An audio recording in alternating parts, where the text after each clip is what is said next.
इंसान का मन चंचल है। वो हमेशा इंसान को भड़काता रहता है, बहकाता रहता है। जिसका अपने मन पर अंकुश नहीं, वो अपने मन के हाथों का खिलौना बन जाता है। जैसा मन कहता है वैसा ही वो करता है। लेकिन कई इंसान ऐसे होते हैं कि वो अपने मन को अपने पर हावी नहीं होने देते। वो खुद अपने मन को काबू में रखते हैं और उसे उचित दिशा देते हैं, उसे मालिक के स्मरण में लगा देते हैं। मालिक का स्मरण करने वाला मन ना भटकता है ना भटकाता है। फिर विचारों का जो द्वंद इंसान के मन में चलता है साईं, वो चलता रहता है गुरुदेव। इंसान के मन में सत असत, विवेक अविवेक, विचार अविचार, पाप पुण्य, इनका द्वंद, इनका झगड़ा चलता रहता है। वृंदावन में इतनी सर्दी पड़ती है कि यहाँ पे 7 दिन 8 दिन बिना भोजन के भी एक व्यक्ति जीवित रह सकता है, लेकिन इतनी सर्दी में एक रात भी बिना मालिक को स्मरण करने वाला मन ऐसे झगड़ों में असत, अविचार, अविवेक, पाप पर विजय पा लेता है। और मालिक से ईर्ष्या करने वाला मन असत, अविवेक, अविचार और पाप के अधीन हो जाता है। नफरत, ईर्ष्या, द्वेष, अहंकार, इनके अधीन होने वाले इंसान के मन में जब इसी तरह का झगड़ा चलता है और उसमें सत, विवेक, पुण्य का पलड़ा भारी हो जाता है, तब इंसान अपनी ही मानसिक शांति खो बैठता है। कभी कभी उसका मानसिक संतुलन बिगड़ जाता है, क्योंकि अपराधी मन न इंसान को जीने देता है न मरने देता है। धीरे धीरे रे मना, धीरे सब कुछ होय। माली सींचे 100 घड़ा, ऋतु आए फल होय। मन में धीरज रखने से सब कुछ होता है। अगर कोई माली किसी पेड़ को 100 घड़े पानी से भी सींचे तो भी फल तो ऋतु आने पर ही लगेगा।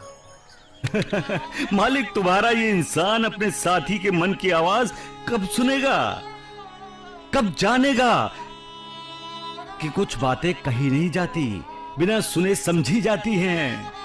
कभी कभी आंखें भी बोलती हैं और आंखों से बहने वाले आंसू भी बोलते हैं। मालिक,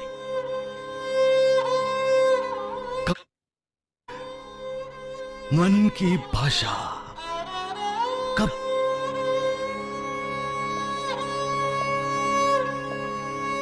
जब इंसान मन की भाषा समझ जाएगा, उस समय इंसान ना तो कभी दुखी होगा और ना कभी परेशान। मालिक, असली चोर तो मन होता है। मन ही इंसान को लालची बनाता है। चिंता चिंता, इस संसार में चिंता से ही इंसान दुखी होता है, क्योंकि चिंता दुख की जननी है। जो इस रहस्य को जानता है वो कभी दुखी नहीं होता। फिर तुम लोग चिंता में क्यों डूबे हो? बाबा, मालिक पर विश्वास करो, उस पर श्रद्धा रखो, उस पर अपनी सारी चिंता उस पर छोड़ दो। याद रखो, जितना बड़ा तुम्हारा अहंकार होगा उतनी बड़ी तुम्हारी चिंता होगी। ये मेरा है, वो मेरा है, जब तक ये भावना दिल में जाओगे, अहंकार त्याग दो, उस मालिक पर निर्भर रहो।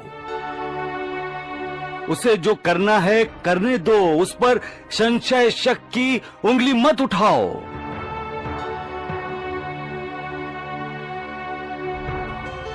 अपने शरीर को ही उसका मंदिर बनाओ। भूल जाओ अपने आप को, फिर चिंता तुम्हें तंग नहीं करेगी। एक समय की बात है,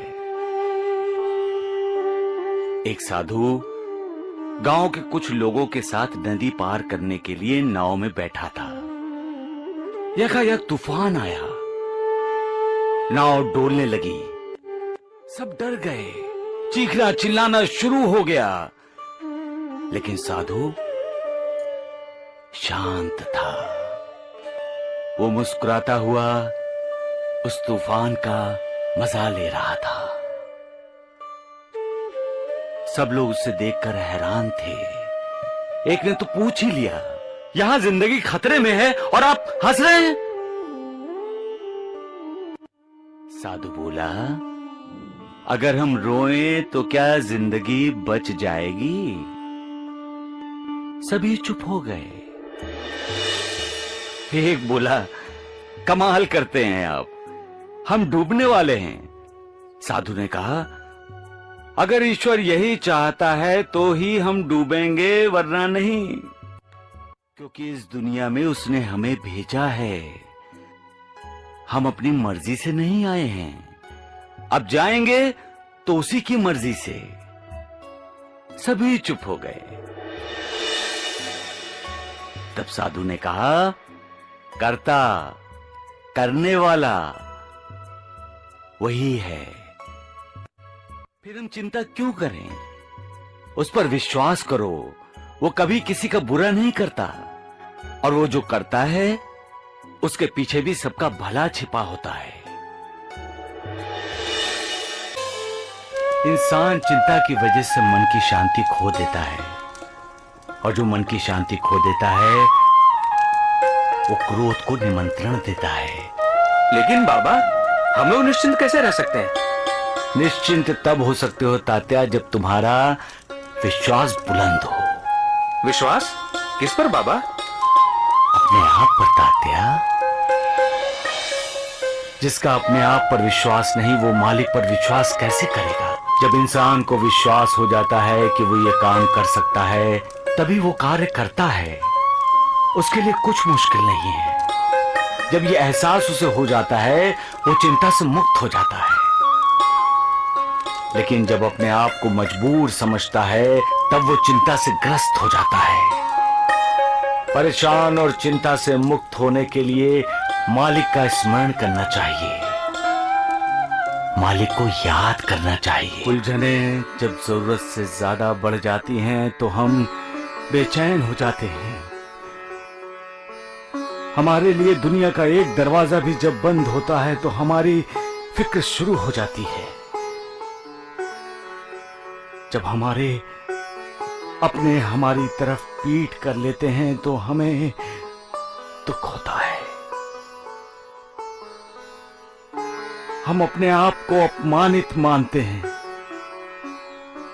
जिंदगी में हमें बहुत से शुभ चिंतक मिलते हैं, लेकिन उनसे भी ज्यादा मिलते हैं अशुभ चिंतक। हमारा बुरा सोचने वाले, हमारा बुरा चाहने वाले, जो हमारी खुशियां छीन लेते हैं। हम हर पल ये सोचते रहते हैं कि आखिर हमने उनका क्या बुरा किया है। हमने तो सदा उनके लिए दुआ की है और सदा उन्हें दुआएं दी हैं, तो फिर ये हमें बद्दुआ क्यों देते हैं? अपनी पुरानी यादों को भूल जाने के लिए हम भूतकाल का, गुजरे हुए कल का दरवाजा बंद कर सकते हैं। हम वर्तमान में जीते हैं, भविष्य पर नजर रखते हुए। लेकिन जब कोई हमारे भविष्य का भी दरवाजा बंद कर देता है तो हमारा ध्यान बिखर जाता है। किसी एक चीज पर हमारा ध्यान नहीं रहता। जब हमारा ही अपना कोई हमारे लिए हमारे ही घर का दरवाजा बंद कर देता है तो हमारे दिल को गहरी चोट पहुंचती है, और ऐसे जख्म कभी भरते नहीं। क्योंकि तब हमें दिखाई देता है कि हमारा हमसे दूर चला जा रहा है, हमारा साथ छोड़ रहे हैं, हमारे नाते टूट रहे हैं, हमारे अपने हमारे लिए पराये हो रहे हैं। जिंदगी में जो सपने हमने देखे थे वो कांच की तरह गिरकर टूटकर बिखर रहे हैं।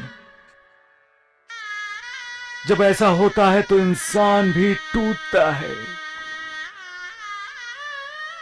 उसका किसी पर विश्वास नहीं रहता। दुख सीमा है, दुख बंधन है, दुख होला आनंद,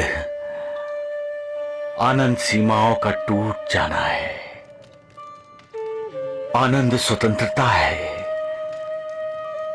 बंधन से मुक्ति पाना है। पूर्ण आनंद ही पूर्ण मुक्ति की अवस्था है।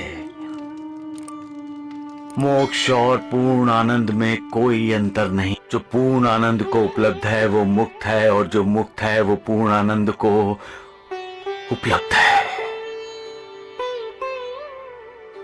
दुख को दूर करके।